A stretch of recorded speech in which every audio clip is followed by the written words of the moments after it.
हरि ओं श्री गुरुभ्यो नमः। नारायणाय परिपूर्णगुणार्णवाय विश्वोदयस्थितिलयोन्नियतिप्रदाय ज्ञानप्रदाय विबुधासुरसौख्यदुःखसत्कारणाय वितताय नमो नमस्ते। सर्वमङ्गलमाङ्गल्ये शिवे सर्वार्थसाधिके शरण्ये त्र्यम्बके गौरी नारायणी नमोऽस्तुते। नमस्ते प्राणेश प्रणतविभवाय वनिमगाः नमः स्वामिन् रामप्रियतम हनुमन् गुरुगुण नमस्तुभ्यं भीमप्रबलतमकृष्णेष्ठ भगवन् नमः श्रीमन्मध्वप्रदिशदृशन्नो जय जया भवद्यतनुभावादेडमूकोऽपि वाग्मी जडमतिरपि चन्दुर्जायते प्राज्ञमौलिं सकलवचनचेतो देवता भारती सा मम वचसि निधत्तां सन्निधिं मानसे च। नमोऽस्तु तात्विका देवाः विष्णुभक्तिपरायणाः धर्ममार्गे प्रेरयन्तो भवन्तः सर्व एव हि। सुमुखश्चेकदन्तश्च कपिलो च कर्णकः लम्बोदरश्च विकटो भक्तिनाशो गणाधिपः धूम्रकेतुर्गणाध्यक्षो भालचन्द्रोऽक्षारुणः द्वादशेतान्नामानि यः शृणुयादपि विद्यारम्भे विवाहे च प्रवेशे निर्गमे तदा सङ्ग्रामे सङ्कटे चैव विघ्नस्तस्य न जायते। नौमिन्यायसुधाधिकृज्जयमुनीं श्रीपादरात्सन्मुनीं व्यासार्यान् विपदागमाब्धिविहरान् श्रीवादिराजानपि वन्दे हंसवरान् रघुत्तमगुरुन् वैदग्ध्यवारां धीम्यसत्यव्रतराघवेन्द्रं निपान् सत्पोदसद्यानपान् विद्यापीठविधातारं विद्यावारिधिचन्द्रं विद्यार्थिवत्सलं वन्दे महामहिम सद्गुरुं श्रद्धाभक्तिगुणोपेतं महार्यपदसेवकं सदा सद्धर्मनिरतं कृष्णाचार्यमहं भजे। आपादमौलिपर्यन्तं गुरूणामाकृतिं स्मरेत् तेन विघ्नाः प्रणश्यन्ति सिद्ध्यन्ति च मनोरथाः। हरि ओं श्रीगुरुभ्यो नमः। श्रीमन्महाभारत तात्पर्यनिर्णय మొదటి శ్లోకం. నారాయణాయ పరిపూర్ణగుణార్ణవాయ విశ్వోదయస్థితిలయోన్నియతిప్రదాయ జ్ఞానప్రదాయ విబుధాసురసౌఖ్యదుఃఖ సత్కారణాయ వితతాయ నమో నమస్తే. భగవంతునికి నమస్కారం చేస్తూ ఈ గ్రంథ ఆరంభ చేస్తున్నారు శ్రీమదానంద తీర్థ భగవత్పాదాచార్యుల వారు. నారాయణ ఎలా ఉన్నారు? నమస్కారం చేసేవారికి మనము ఒక గుర్తు పెట్టుకోవాలి. ఆ నమస్కారం చేసే అతనికి మహత్వం ఉండాలి, అర్హత ఉండాలి. నమస్కారం వెంటనే చేసాం, ఎవరు అన్నారు చేసామంటే ఆ అర్హత లేదా అంటే ఆ పుణ్యం మాకు దక్కదు, పుణ్యం దొరకదు. అందుకే శ్రీమదాచార్యుల వారు ఆ భగవంతునికి నమస్కారం చేస్తూ ఆ భగవత్ మహిమ కూడా చెప్తున్నారు. అంటే ఆ నారాయణ నమస్తే, నమో నమస్తే రెండుసారి నమస్కారం చేస్తున్నారు. ఎందుకంటే ఆ భగవంతుడే ఆ శ్రీమదానంద తీర్థ భగవత్పాదాచార్యుల వారికి గురువులు, తర్వాత స్వతంత్ర స్వామి కూడా. నారాయణాయ నమో నమస్తే, ఆ నారాయణునికి నమస్కారం చేస్తున్నారు. ఒకసారి నమస్కారం చేస్తే గురువుగారికి, రెండోసారి నమస్కారం చేస్తే ఆ భగవంతుడికి. ఎలా ఉన్నారు? పరిపూర్ణ గుణార్ణవాయ, పరిపూర్ణ గుణార్ణవాయ. ఆ భగవంతులకి గుణ అంటే అదే, అంటే గుణవే దేహ. పరమాత్మనికి మొత్తం గుణవే, ఎక్కడ చూసినా భగవంతుడు గుణవే కనపడుతుంది దేహంలో. విశ్వోదయ స్థితిలయో నియతిప్రదాయ, ఆ గుణం ఉన్నప్పుడు ఆ భగవంతునికి సామర్థ్యం ఏముంటుందంటే విశ్వానికి ఉదయ స్థితి లయ. ఉదయ అంటే సృష్టి చేస్తున్నారు పరమాత్మ. విశ్వోదయ, విశ్వానికి జగత్తు, జగత్తునికి సృష్టి. ఉదయ అంటే సృష్టి, స్థితి అంటే నియమన, లయ అంటే ప్రళయ. విశ్వోదయ స్థితిలయో నియతిప్రదాయ, నియమన ఇచ్చే సామర్థ్య భగవంతునికి ఉంది, భగవంత ఇస్తున్నారు. జ్ఞానప్రదాయ విబుధాసుర సౌఖ్య దుఃఖ, భగవంత జ్ఞాన ఇస్తున్నారు. జ్ఞానప్రదాయ విబుధ, విబుధ అంటే జ్ఞాని వాళ్ళకి. అంటే విబుధ అంటే భగవంతుల గుణ తెలుసుకోవాలి అని ఎవరికైనా ఆసక్తి ఉందో వారికి మాత్రమే, అందరికీ కాదు. అంటే వచ్చి కూర్చొని పుస్తక చదివి అతని ಬಗ್ಗೆ చదివి నేను వెళ్ళాలి అంటే భగవంత జ్ఞానం ఇవ్వరు. భగవంతుడి మీద భక్తి ఉండాలి. భక్తితో చేస్తేనే ఆ భగవంత జ్ఞానం ఇస్తారు. లేదా సామాన్య జ్ఞానం అంటే భగవంత ఇలా ఉన్నారంతే మాత్రమే తెలుస్తుంది. ఆయన గొప్పతనం, గొప్ప విషయం, మన మీద భక్తి, ప్రేమ అది మాత్రం పుట్టదు. అందుకే విబుధ సుర సౌఖ్య దుఃఖ, జ్ఞాని వారికి సుర సౌఖ్య, సుర అంటే దేవతలకి సౌఖ్య సుఖ ఇస్తూ దుఃఖ కూడా భగవంతులే ఇస్తారు. సుఖ ఇచ్చిన తర్వాత భగవంత దుఃఖం ఎందుకు ఇస్తానంటే మన పుణ్య అయిన వెంటనే దుఃఖం వస్తుంది, పుణ్యం ఉంటే సుఖం వస్తుంది. అంటే సుఖ భగవంతుడు ఇస్తారు కాబట్టి మనం ఆయన దగ్గర వెళ్తాము. దుఃఖ కూడా భగవంతునే ఇస్తారంటే ఆయన దగ్గర ఎందుకు వెళ్ళాలి అనే లేదు. ఆ దుఃఖ నివారణ కూడా భగవంతు దగ్గర ఉంది. ఆ దుఃఖ కూడా ఇచ్చేది కూడా భగవంతే. మన పాపకర్మానికి దుఃఖ ఇస్తారు భగవంత. శిక్ష పరంగా దుఃఖ, మమ పుణ్యంతో మాకు సుఖ దొరుకుతుంది. సత్కారణాయ వితతాయ నమో నమస్తే.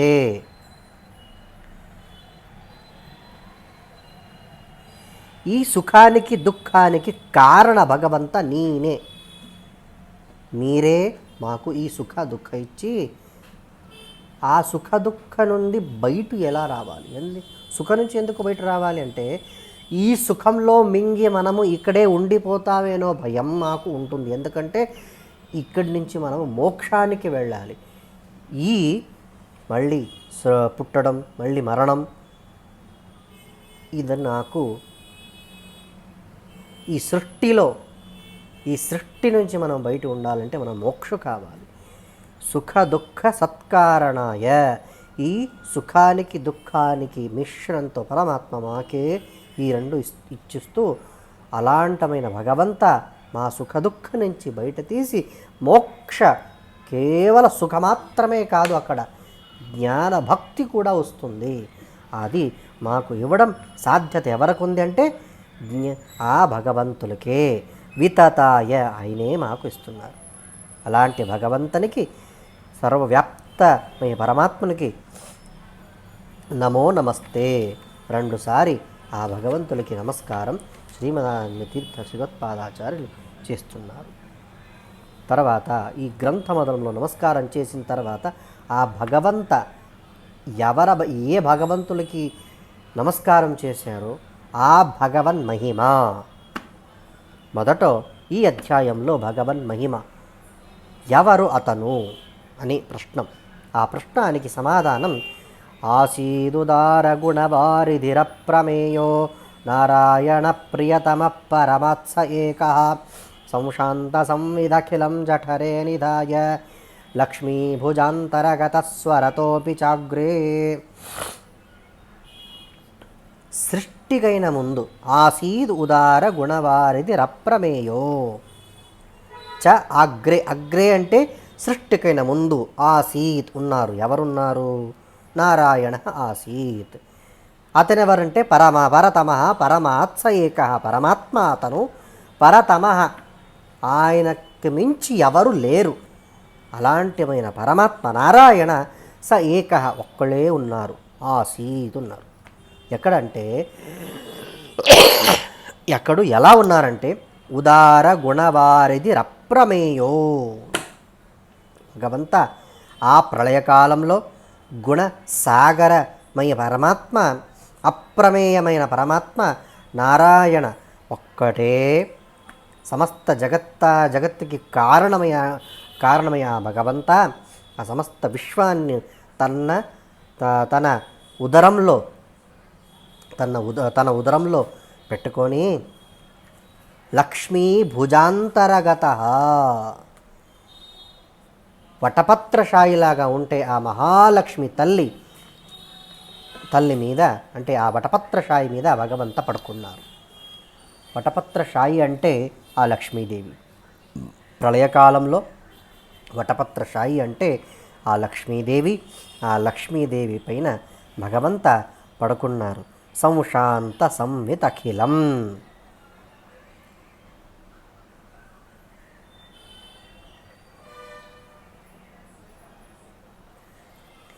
భగవంత సంశాంత సంవితఖిలం, సమస్త జగత్ మొత్తానికి తన ఉదరంలో పెట్టుకొని హాయిగా పడుకున్నారు. ఏమి భయ లేకుండా, ఏమి దుఃఖ లేకుండా, ఏమి సంశయ లేకుండా భగవంత పడుకున్నారు. అంటే ఎందుకు సంశాంత సంవితఖిలం, ఇది ఈ మాట ఎందుకంటే ప్రళయకాలం. ఇది ప్రళయకాల చేయడానికి భగవంత ఉగ్ర నరసింహరూప తీసుకొని బ్రహ్ముడికి హత్య చేసి మొత్తం జగత్తు మింగేసి భోజనలాగా తినేసి భగవంత హాయిగా పడుకున్నారు. భోజన తర్వాత మనం ఆయాసంగా ఎలా పడుకుంటాం కదా, భగవంతునికి ఆయాసం లేదు. మనం ఎలా పడుకుంటామో అలా భగవంత ఆ వటపత్రశాయి మీద మొత్తం నీరు చుట్టుపక్క ఏమీ కనపడదు, అలా అంధకారంలో చీకటంలో భగవంత ఆ సముద్రంలో నీరు మధ్య, చుట్టుపక్క నీరు, ఆ నీరు మధ్య వటపత్ర మీద భగవంత పడుకున్నారు. భగవంత రూప ఎలా ఉంటుందంటే భాగవతంలో చెప్పారు. ప్రళయకాలంలో భగవంత ఎలా ఉన్నారు అని స్మరణానికి చూడాలి అని మార్కాండేయ ఋషి అడిగితే భగవంత ఆ మార్కాండేయ ఋషులకి ఆ రూపం దర్శన ఇచ్చారు. ఆ రూప బాలముకుంద, చిన్న పాప, చిన్న బిడ్డ ఎలా ఆటాడుతూ పడుకుంటారు కదా, అలా భగవంత ఆ వటపత్ర మీద పడుకున్నారంట ఆటాడుతూ. అలాంటమైన భగవంత అందుకే సంశాంత అఖిలం జఠరే నిధాయ, ఆ సంతోషంతో అఖిల మొత్తం జగత్తానికి జఠరే తన కడుపులో పెట్టి భగవంత హాయిగా పడుకున్నారు. ఎవరెవరున్నారు? తస్యోదరస్య జగతః సదమందసాంద్ర స్వానందతుష్టవపుషోపి రమారమస్య భూత్యై నిజాశ్రితజనస్య హి సృజ్య సృష్టా వీక్షా బభూవ పరనామ నిమేషకాంతే.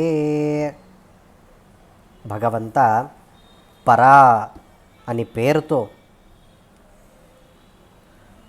బ్రహ్మ ప్రళయకాల తర్వాత, బ్రహ్మ ప్రళయ అంటే బ్రహ్మదేవుడికి 100 సంవత్సర అయిన తర్వాత పరమాత్మ ప్రళయ చేస్తారు. ఈ 100 సంవత్సర పరమాత్మనికి ఒక కళ్ళు మూసి కళ్ళు తెరచే లోపే అయిపోతుంది. అలాంటిమైన భగవంత ఆ కాల తస్యోదరస్త జగత సదమందసాంద స్వానందతుష్టవపశోపి రమారమస్య నిమేషకాంతి. నిమేష అంటే కళ్ళు మూసి తెరిచే లోపు ఈ ప్రళయకాలం మొత్తం ఆగిపోతుందంట. ఆ ప్రళయకాల ఆఖిరంలో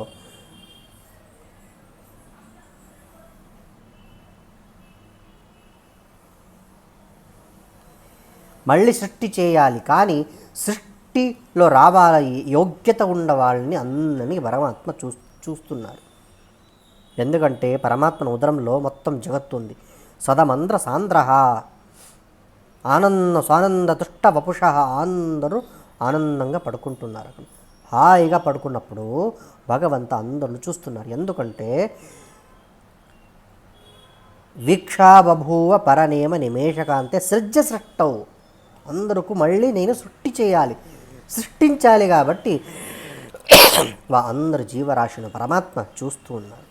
చూసి బుద్ధి నిజాశ్రిత జనస్య, భగవంత ఆ రమాదేవితో పాటు అందరూ చూస్తున్నారు. చూసి ఎందుకంటే ఆ కడుపులో బ్రహ్మదేవుడు ఆరంభం నుంచి కలి వరకు కూడా అందరూ ఉన్నారు. తృప్తమయ ఆనందమయ పరమాత్మ అందరిని మళ్ళీ సృష్టించాలి అని అందరకు చూస్తున్నారు. దృష్ట్వా సచేతన గణాన్ జఠరే శయాన. భగవంత చూస్తున్నారు, జఠరే తన కడపలో అందరూ పడుకున్నారు. చేతన గణాన్ మొత్తం జీవరాశులు అందరూ పడుకున్నారు. ఎలా? ఆనందమాత్ర వపుష, అందరూ ఆనందమాత్రమే చూస్తున్నారు. ఒక శృతి విప్రముక్తాన్ ధ్యానం గతాన్ శృతిగతాంశ సుషుప్తి సంస్థాన్. బ్రహ్మదేవుడు, వాయుదేవుడు, సరస్వతి, భారతి, ఈ నలుగురు ధ్యానంలో ఉంటారు. లక్ష్మీదేవి కూడా. మిగతా వాళ్ళందరూ సుషుప్తి, హాయిగా పడుకుంటున్నారు. ఎవరెవరంటే బ్రహ్మాదికాన్, బ్రహ్మదేవర మొదలైన తర్వాత ఈ నలుగురును వదిలేసి గరుడ శేషరుద్రని ఆరంభం నుంచి కలి వరకు దైత్యులు కూడా, రాక్షసులు దైత్యులు కూడా కలిపరాన్ మనుజాం స్తతైక్షత్. మనుష్యులు అందరూ సుషుప్తి సంస్థాన్, అందరితో నిద్రతో ఉన్నారు. నిద్రలో ఆనందమాత్ర వపుష, భగవంత వారికి ఆనందమాత్రమే ఇస్తున్నారు. భగవద్భక్తులకి ఆనందం ఇచ్చిన తర్వాత, అంటే ఈ విశ్రాంతి అయిన తర్వాత మళ్ళీ లేచి ఫ్రెష్గా భగవద్భక్తి మళ్ళీ చేయాలి అని వాళ్ళకి ఇస్తున్నారు పరమాత్మ ఆనంద. రిలాక్సేషన్, ఆ రిలాక్సేషన్ భగవంత వాళ్ళకి ఇస్తున్నారు. ఎందుకంటే మళ్ళీ లేచిన తర్వాత భగవద్భక్తి ఎలా చేయాలి, భగవంతునికి ఎలా మనము తపశ్చర్య చేయాలి, ధ్యాన చేయాలి, ఈ ఫ్రెష్గా ఆలోచన చేయాలి వాళ్ళు అని వారికి విశ్రాంతి ఇస్తే,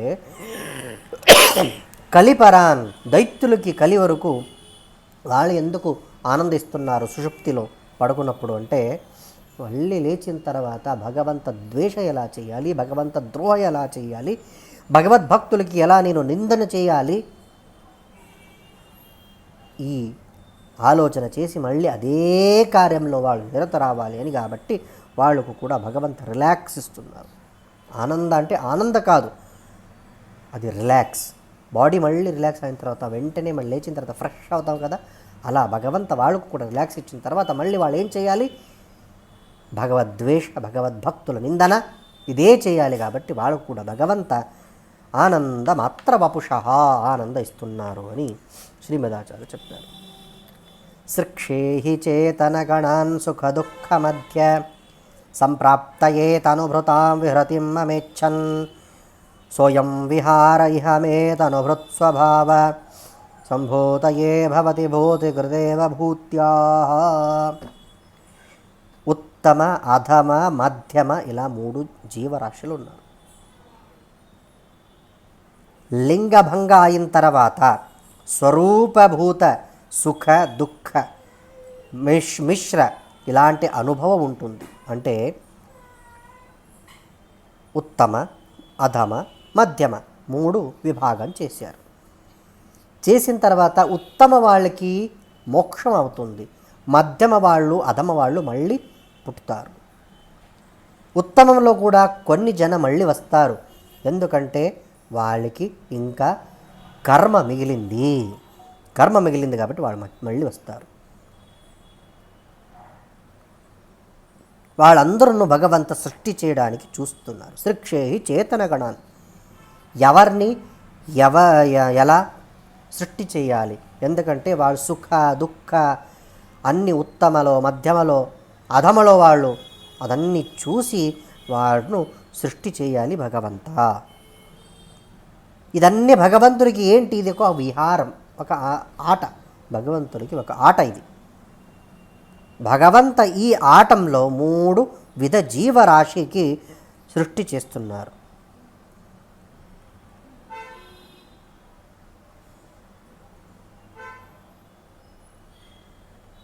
సంభూతయే భవతి భూతి కృదేవ భూత్యాః. ఇవి అందరూ నేను సృష్టి చేయాలి. సృష్టి చేసిన తర్వాత భగవంత వాళ్ళకు కర్మానుసారంగా వాళ్ళకు మోక్ష ఇవ్వడానికి మోక్ష ఇస్తారు. మళ్ళీ సృష్టి చేసి వాళ్ళకు కర్మానుసార వాళ్ళు మళ్ళీ సృష్టిలో వచ్చిన తర్వాత ధర్మ కర్మ చేస్తూ ఉండాలి, అధములు మళ్ళీ పాపమే చేయాలి అని వాళ్ళు కేటగిరీలో భగవంత వాళ్ళందరూ సృష్టిస్తున్నారు. ఇదే విధంగా రోజు 5 శ్లోకం చెప్తాము. ఇక్కడ ఒక విశేషం ఏమంటే, భగవంత వీరందరకు ఎందుకు సృష్టి చేయాలి? భగవంతునికి ఏం దొరుకుతుంది? భగవంతు దీంట్లో ఏమీ దొరకదు. ఒక మాట కూడా ఉంది, ఎవరైనా వచ్చి అడిగితే మాత్రం భగవంత పని చేస్తారు. ఎందుకంటే తన కోసం చేయదు కదా భగవంతునికి ఏమీ అవసరం లేదు.